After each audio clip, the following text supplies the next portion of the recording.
السلام علیکم ورحمۃ اللہ وبرکاتہ۔ یہ نا آگے آگے ہو جائیں صفوں میں، جس کے آگے صف میں جگہ خالی ہے اس جگہ کو پر کر لے۔ بعد میں اصل میں آنے والے پھر دروازوں کے آگے بیٹھ جاتے ہیں اور راستہ بھی بند ہو جاتا ہے آنے جانے والوں کا۔ آپ لوگ جس صف میں بیٹھے ہیں اس سے اگلی صف میں اگر جگہ ہے تو اگلی صف میں آ جائیں۔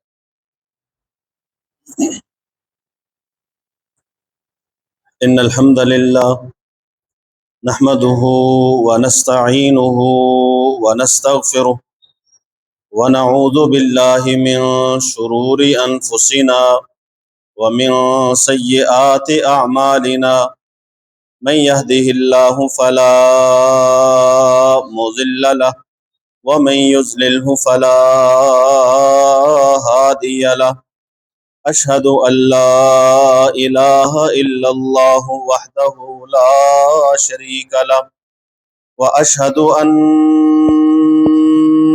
محمدا عبده ورسوله۔ يا أيها الذين آمنوا اتقوا الله حق تقاته ولا تموتن إلا وأنتم مسلمون۔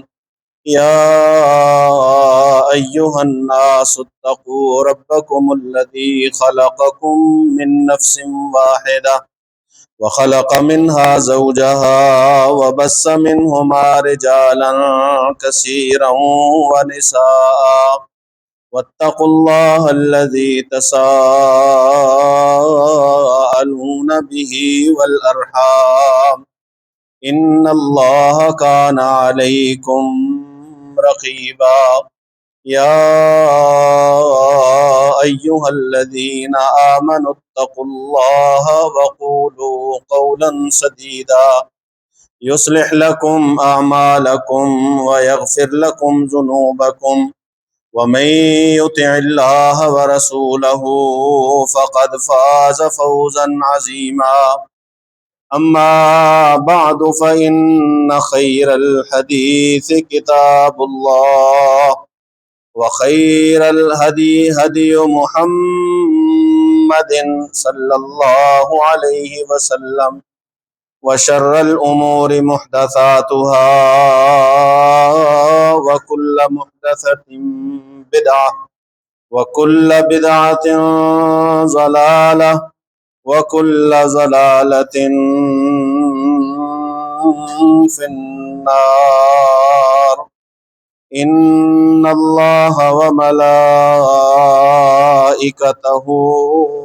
يصلون على النبي، يا أيها الذين آمنوا صلوا عليه وسلموا تسليما۔ اللهم صل على محمد وعلى آل محمد كما صليت على إبراهيم وعلى آل إبراهيم إنك حميد مجيد۔ اللهم بارك على محمد وعلى آل محمد كما باركت على إبراهيم وعلى آل إبراهيم إنك حميد مجيد۔ أعوذ بالله من الشيطان الرجيم، بسم الله الرحمن الرحيم۔ وما لكم ألا تنفقوا في سبيل الله ولله ميراث السماوات والأرض، لا يستوي منكم من أنفق من قبل الفتح وقاتل، أولئك أعظم درجة من الذين أنفقوا من بعد وقاتلوا، وكلا وعد الله الحسنى، والله بما تعملون خبير۔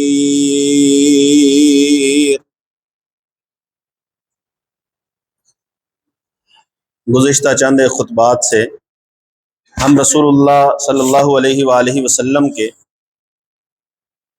اصحاب صحابہ کرام رضوان اللہ علیہم اجمعین کے بارے میں مسلسل گفتگو کرتے آ رہے ہیں۔ پچھلے جمعہ ہم نے چند ایک باتیں اس عنوان کے تحت کی تھی کہ اللہ کے پیغمبر صلی اللہ علیہ وآلہ وسلم کے ساتھیوں پر تنقید نہیں کی جا سکتی، صحابہ پر تنقید نہیں کی جا سکتی، یہ ناجائز ہے، منع ہے، حرام ہے، بلکہ رسول اللہ صلی اللہ علیہ وآلہ وسلم کے فرمان کے مطابق ایسا بندہ جو کسی صحابی پہ تنقید کرتا ہے وہ لعنت کا مستحق۔ اور تنقید سے روکنے کی کئی ایک وجوہات ہیں۔ پہلی وجہ یہ ہے کہ کوئی بھی بندہ کسی بھی اپنی محبوب شخصیت پہ تنقید نہیں کرتا۔ کبھی آپ نہیں دیکھیں گے کہ کوئی بندہ اپنے پسندیدہ آدمی پر تنقید کرتا ہو، ہمیشہ ایسے بندے پر تنقید کرے گا، ایسے آدمی پر اعتراض کرے گا جو بندہ اس کے دل میں محبوب نہیں ہوگا بلکہ جس سے وہ نفرت کرتا ہو۔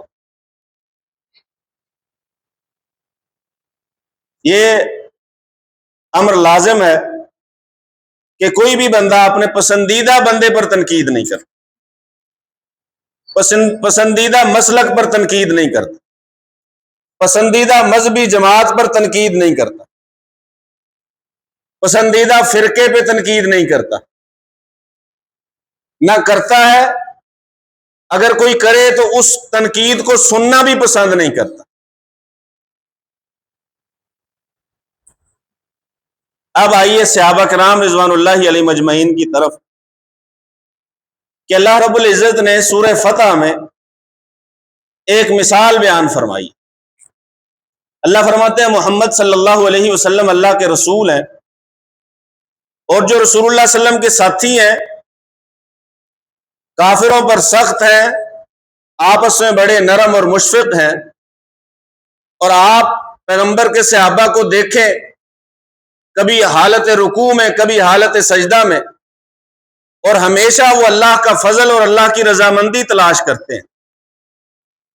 اگر ان کے بارے میں کوئی نشانی چاہیے تو سجدوں کی کثرت سے ان کی پیشانیوں پر نشان پڑے ہوئے ملیں گے، سیماہم فی وجوہہم من اثر السجود۔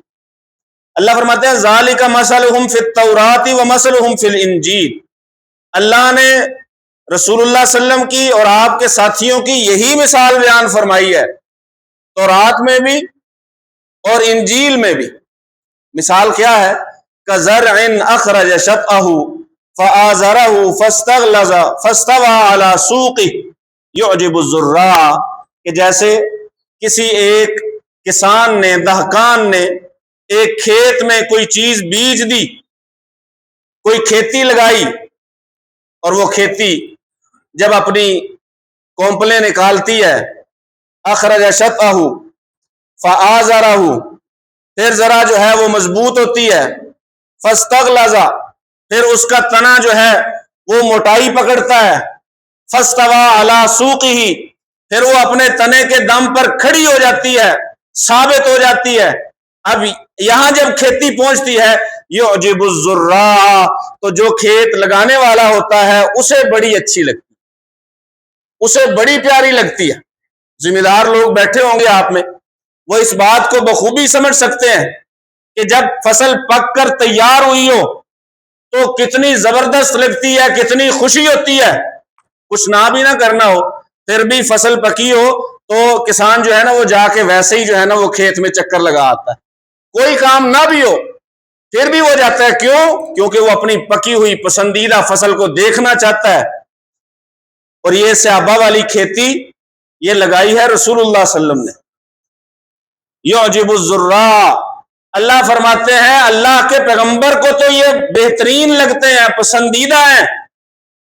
آپ کے صحابہ، آپ کے ساتھی لیغیظ بہم الکفار، اور ان کی یہ مضبوطی، ان کی یہ قوت، ان کا اجتماع اور اکٹھ کافروں کو اچھا لگتا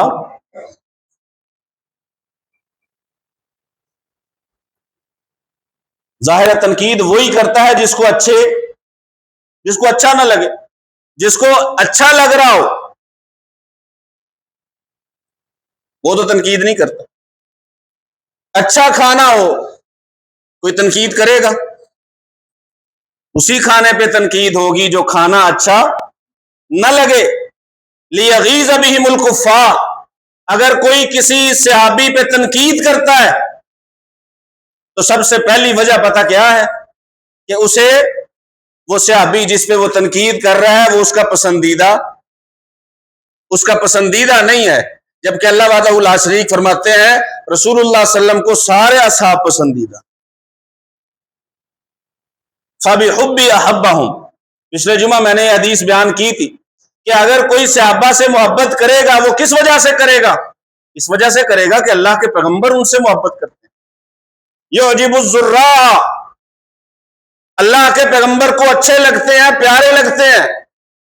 رسول اللہ صلی اللہ علیہ وآلہ وسلم اس پکی کھیتی کو دیکھ کے خوش ہوتے ہیں۔ لیغیظ بہم الکفار، رسول تو خوش ہیں، صحابہ کی طاقت، مضبوطی، اجتماع اور اکٹھ اور جماعت اور آپس میں حسن سلوک، حسن سیرہ، اس کو دیکھ کے کافر خوش نہیں ہوتے، انہیں برا لگتا ہے، ان کے دل میں اچھا محسوس نہیں ہوتا۔ ظاہر ہے جب اچھا محسوس نہیں ہوگا تو تنقید ہی کریں گے۔ تو پہلی بات تو یہ ہے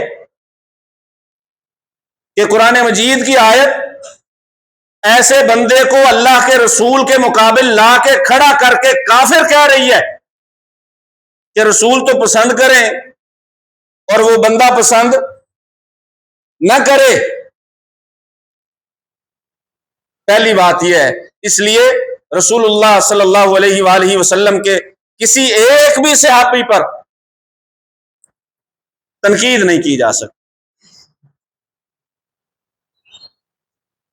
دوسری بات، اللہ کے رسول صلی اللہ علیہ وآلہ وسلم نے فرمایا خیر الناس قرنی ثم الذین یلونہم ثم الذین یلونہم، کہ کائنات میں اگر کسی نے سب سے بہترین لوگ دیکھنے ہو، سب سے بہترین دور دیکھنا ہو، وہ میرا دور ہے۔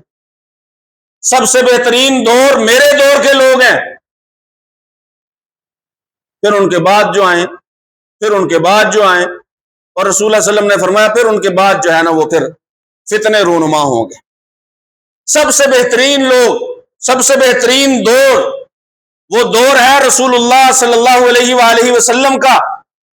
اگر ہم اللہ کے پیغمبر پہ، اللہ کے پیغمبر کے صحابہ پہ تنقید کریں یا تنقید کا ہونا برداشت کر جائیں، سن جائیں، اس کا مطلب سیدھا کیا ہے کہ اللہ کے دور، اللہ کے پیغمبر کے دور کے لوگ اچھے لوگ، جبکہ رسول اللہ صلی اللہ علیہ وسلم کیا فرما رہے ہیں خیر الناس قرنی، کہ کائنات میں اگر کسی نے سب سے بہترین لوگ دیکھنے ہو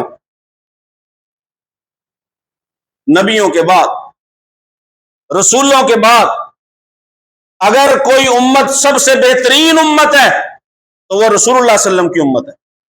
کنتم خیر امت اخرجت للناس، اللہ فرماتے ہیں الذین یتبعون الرسول النبی الامی، جو اللہ کے پیغمبر کی باتوں کو مانے۔ کنتم خیر امہ، جن کے بارے میں قرآن یہ کہے کہ تم امت کے بہترین لوگ ہو، یا تم ساری امتوں میں سب سے بہترین امت ہو۔ پیغمبر فرماتے ہیں سب سے بہترین دور میرا ہے، سب سے بہترین لوگ میرے دور کے لوگ ہیں پوری تاریخ انسانیت میں۔ اللہ وحدہ لا شریک فرمائیں تم سب سے بہترین امت ہو یا امت کے سب سے بہترین لوگ ہو۔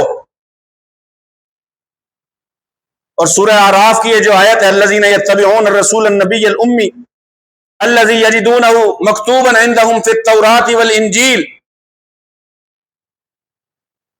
موسیٰ علیہ الصلوۃ والسلام کو امام ابن کثیر نے اپنی تفسیر میں لکھا ہے، موسیٰ علیہ الصلوۃ والسلام نے جب امت محمد صلی اللہ علیہ وآلہ وسلم کے ان اوصاف کو دیکھا کہ اللہ ان کے اوصاف تورات میں بیان کرتا ہے، تورات میں ان کے اوصاف میں آیتیں ہیں، تو موسیٰ علیہ الصلوۃ والسلام دعا کرتے ہیں، یا اللہ یہ میری امت ہونی چاہیے، میری امت بنا دے یہ لوگ۔ اللہ فرماتے ہیں نہیں، یہ تو محمد صلی اللہ علیہ وسلم کی امت ہے۔ موسیٰ علیہ السلام پھر پڑھتے ہیں، پھر اللہ کے پیغمبر کے ساتھیوں کی شان اور فضائل ہیں تورات میں، پھر کہتے ہیں یا اللہ مجھے دے دے یہ امت میری ہو۔ اللہ فرماتے ہیں نہیں، یہ تو محمد صلی اللہ علیہ وسلم کی امت ہے۔ موسیٰ علیہ السلام تیسری بار پھر فضائل اصحاب رسول پڑھ کے تورات میں پھر دعا کرتے ہیں یا اللہ میری امت بنا دے۔ اللہ فرماتے ہیں یہ تو محمد صلی اللہ علیہ وسلم کی امت ہے۔ موسیٰ علیہ السلام دعا کرتے ہیں یا اللہ پھر مجھے بھی امت محمد میں سے بنا دے۔ جن لوگوں کا ساتھی ہونا اس کی خواہش اور تمنا موسیٰ علیہ السلام کریں، کنتم خیر امت، قرآن کہے الذین یتبعون الرسول النبی الامی، قرآن گواہی دے، اور رسول اللہ صلی اللہ علیہ وسلم فرمائیں خیر الناس قرنی، کائنات کے سارے ادوار کے لوگوں سے بہترین لوگ میرے دور کے ہیں۔ آپ بتائیے تنقید کا جواز بنتا ہے؟ جواز ہی نہیں بنتا۔ بہترین لوگ قرآن کی گواہی، بہترین لوگ رسول اللہ صلی اللہ علیہ وسلم کی گواہی، بہترین لوگ موسیٰ علیہ السلام کی دعا اور تمنا کہ یا اللہ میں بھی انہی میں سے ہو جاؤں، مجھے ان میں سے بنا دے۔ پہلی وجہ یہ تھی کہ اللہ وحدہ لا شریک نے رسول اللہ صلی اللہ علیہ وسلم کے مقابلے میں ایسے لوگوں کا ذکر فرمایا جنہیں اللہ کے پیغمبر کے صحابہ اچھے نہیں لگتے، جنہیں اچھے نہیں لگتے وہ تنقید کرتے ہیں، وہ رسول اللہ صلی اللہ علیہ وسلم کے مد مقابل، رسول اللہ صلی اللہ علیہ وسلم کے محبوب ہیں، اگر کسی کے نہیں محبوب تو پھر اپنے ایمان کا جائزہ لے، بات سیدھی ہے۔ دوسری وجہ یہ ہے کہ وہ کائنات کے سب سے بہترین لوگ ہیں۔ آج کے دور میں کوئی بندہ اٹھے اور یہ دعویٰ کر کے دکھائے کہ بھئی میں اس دور کے لوگوں سے بھی بہتر بندہ ہوں، یا میرے جو بندے ہیں وہ اس دور کے لوگوں سے بہتر بندے ہیں، پھر تو چلو اس کو بندہ دیکھے کہ ان کے بارے میں کیا بات کرتا ہے، کہ اتنا عظیم آدمی، اتنا بلند مرتبہ آدمی کہ کہتا ہے میں اس دور کے لوگوں سے بھی بہتر ہوں، اور میرے لوگ جو ہیں وہ اس دور کے لوگوں سے بہتر لوگ ہیں۔ اگر کسی کا ایسا دعویٰ ہو اور وہ اس دور کے کسی ایک بندے پر تنقید کرے، چلیں بات سمجھ میں آتی ہے کہ اتنا بلند پایا آدمی وہ تنقید کر رہا ہے، لیکن اصحاب رسول کے مقابلے میں اس دور کے لوگوں کی حیثیت کیا ہے؟ اس دور کے لوگ تو اس دور کے لوگ رہے، وہ جن کے بارے میں رسول اللہ صلی اللہ علیہ وسلم نے فرمایا تھا لا تمس النار من رآنی ولا من رآنی ولا رآ من رآنی۔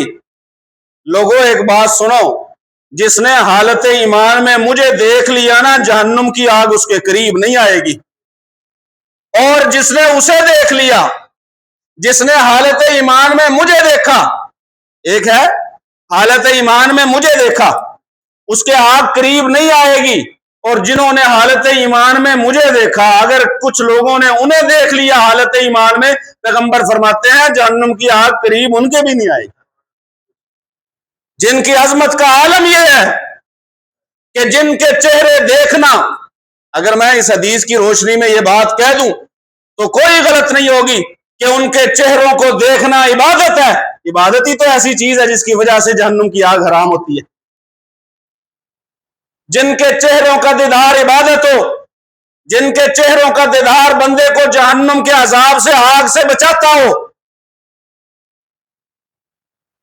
ان کے مقابلے میں ہمارے دور کے لوگوں کی حیثیت کیا ہے، اوقات کیا ہے؟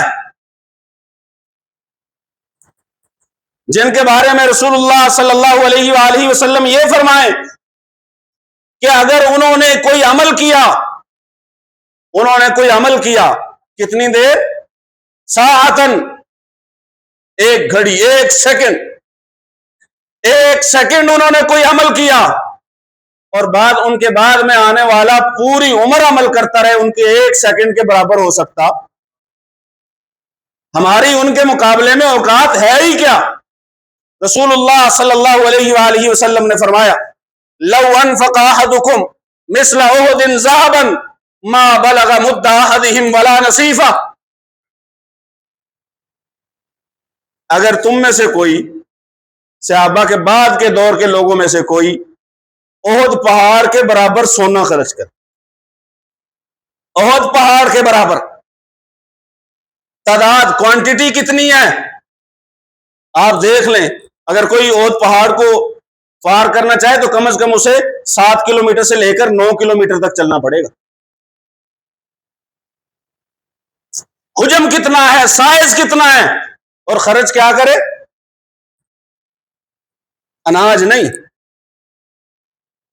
چھوٹی قیمت والی چیزیں نہیں، کم کوالٹی والی اشیاء نہیں، حجم اور سائز دیکھے اور خرچ کیا کرے؟ سونا کوالٹی بھی اعلی اور تعداد حجم اور کوانٹٹی میں بھی بہت زیادہ۔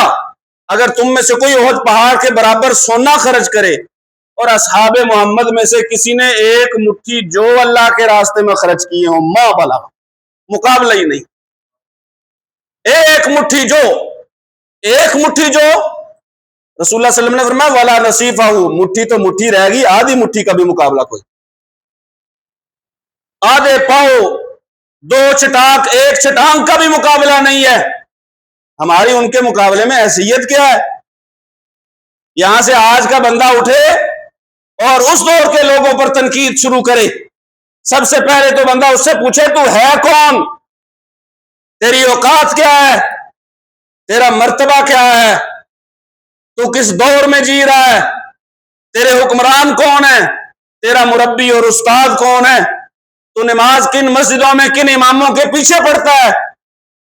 تنقید ان پہ کرتا ہے جو خطبہ دیتے ہوئے رسول کو اپنی آنکھوں سے دیکھتے ہیں، تنقید ان پہ کرتا ہے جو اللہ کے رسول صلی اللہ علیہ وسلم کے جوتے اٹھاتے ہیں، تنقید ان پہ کرتا ہے جو راتوں کو اٹھ کے اللہ کے پیغمبر کے لیے وضو اور استنجے کا پانی مہیا کرتے ہیں،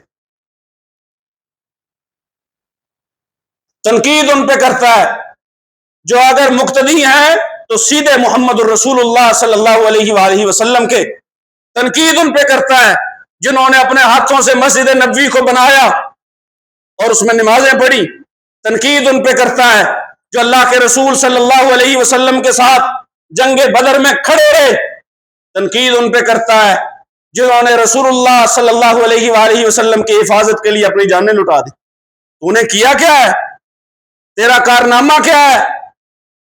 تنقید کرنے والا کیا ان میں سے کون سی فضیلت اس نے حاصل کی ہے؟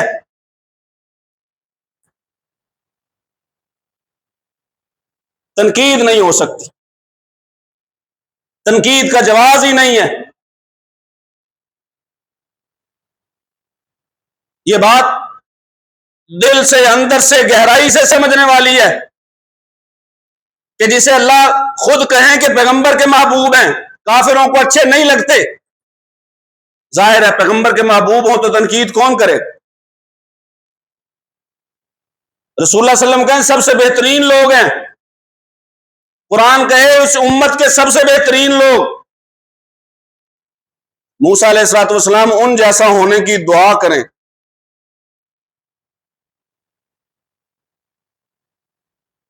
جن کے 1 سیکنڈ کا عمل، اگر مجھے نوح علیہ السلام کی عمر مل جائے، میری پوری عمر کے اعمال سے بہتر، وہ جن کے بارے میں محدثین نے یہ بحث بھی کی ہے کہ جبریل بھی ان سے بہتر ہے یا نہیں،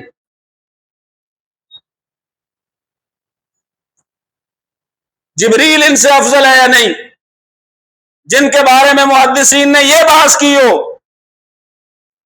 ان کی ان کی بہتری کا، ان کی قدر و منزلت کا، ان کے عمل کا آپ صرف اندازہ لگا سکتے ہیں، تصور کر سکتے ہیں۔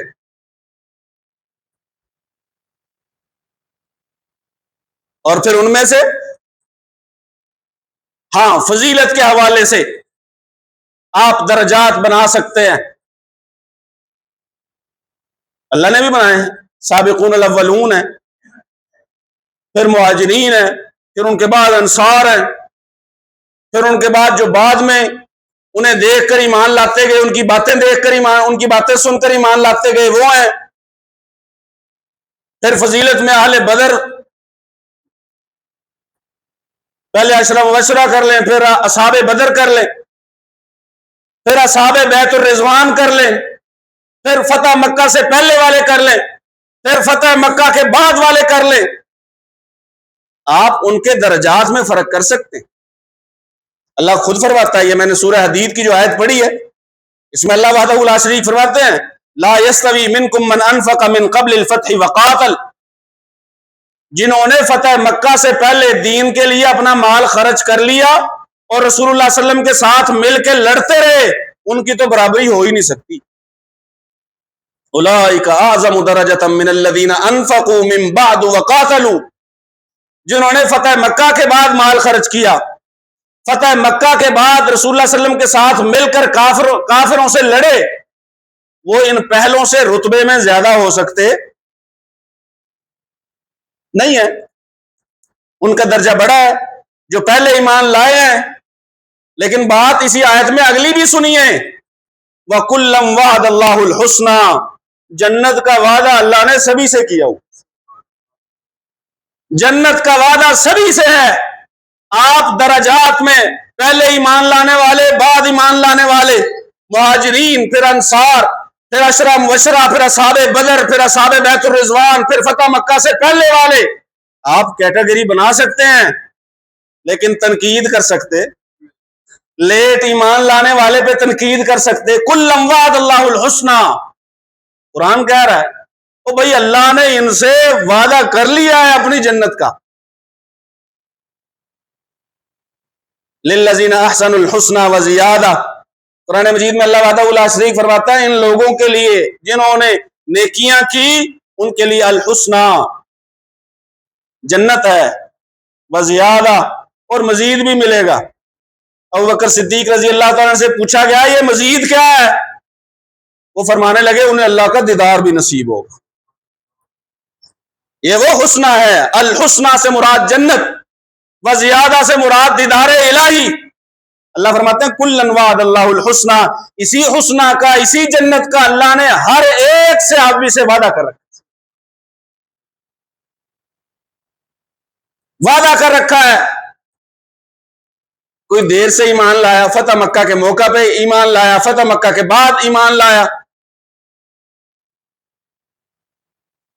آپ سے پھر بھی کروڑ درجے بہتر۔ آج کے ہر نیک آدمی، نیک آدمی کیا، آج کے دور میں جو سب سے نیک آدمی پایا جاتا ہے وہ کوئی ہوگا، اللہ اسے جانتا ہوگا۔ اگر ساری کائنات آج کے دن اسی نیک آدمی جیسے لوگوں سے بھر جائے، کسی ایک صحابی کے جوتے کے تسمے کا مقابلہ نہیں کر سکتے، سوال ہی پیدا نہیں ہوتا۔ کہاں وہ اور کہاں آج کے دور کے لوگ تنقید کو جائز سمجھتے ہیں، تنقید کو حلال سمجھتے ہیں۔ تنقید کن پہ؟ اصحاب رسول پہ۔ اصحاب رسول کا تو غیر مناسب انداز میں تذکرہ ہی عقیدے کے خلاف۔ آپ بات کرتے ہوئے نہ غیر مناسب اشارہ کر سکتے ہیں، نہ غیر مناسب بات کر سکتے ہیں، نہ غیر مناسب انداز اختیار کر سکتے ہیں۔ كزرع أخرج شطأه فآزره فاستغلظ فاستوى على سوقه يعجب الزراع ليغيظ بهم الكفار۔ یہ سورہ فتح کی آخری آیت ہے۔ اللہ فرماتا ہے وعد اللہ الذین آمنوا وعملوا الصالحات منهم مغفرۃ واجرا عظیما، اللہ نے ایسے ایمان والے اور ایسے اعمال والے، اللہ نے ان سے بخشش کا وعدہ کر رکھا ہے اور بڑے اجر کا وعدہ کر، بخشش بھی ان کے لیے اگر کہیں پر بتقاضۂ بشریت غلطی ہو گئی، قرآن کہتا ہے معاف کر دیا، معاف ہے اللہ کی طرف سے، وَلَقَدْ عَفَا اللَّهُ عَنْهُمْ، اللہ نے درگزر کی، اللہ نے معاف کیا۔ یہ آج کی بات کا آخری نقطہ تھا۔ جن سے اللہ اچھے وعدے کرے، جنہیں اللہ جنت دے، دنیا میں ہی کہہ دے کہ تمہارے لیے ہے جنت، جن کے بارے میں دنیا میں ہی طے ہو جائے کہ جنتوں میں سرداری کون کون کرے گا۔ آج کے دور کا بندہ کھڑا ہو کے جسے اپنا پتہ ہی نہیں ہے، جو اپنے جنتی جہنمی ہونے کے بارے میں جانتے، جسے اپنے ایمان اسلام کا نہیں پتہ، اس سے بڑی بات کروں، ایسے لوگ اصحاب محمد پہ تنقید کرتے ہیں جنہیں رسول اللہ صلی اللہ علیہ وآلہ وسلم کے حلیے کا نہیں پتا، جنہیں طہارت کی پوری باتوں کا نہیں پتا۔ اللہ سے دعا ہے اللہ سن سمجھ کر عمل کی توفیق نصیب فرمائے۔ وما علیہ